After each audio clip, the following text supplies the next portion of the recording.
Hello everyone, రండి English నేర్చుకుందాం. Let's learn English. ఈ వీడియోలో మనం ఎక్స్ప్రెసింగ్ ఒపీనియన్స్, మన అభిప్రాయాన్ని ఇంగ్లీష్లో ఎలా వ్యక్తపరచాలో నేర్చుకుందాం.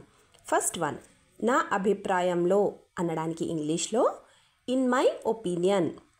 సెకండ్ వన్, మీరు నన్ను అడిగితే అనడానికి ఇంగ్లీష్లో if you ask me.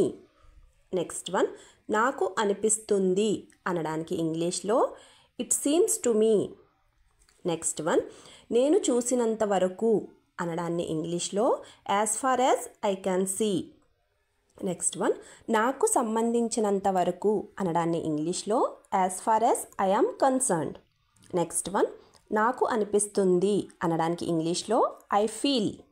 Next one, నేను నిజాయితీగా నమ్ముతాను అనడానికి ఇంగ్లీష్లో ఐ హానెస్ట్లీ బిలీవ్ దట్.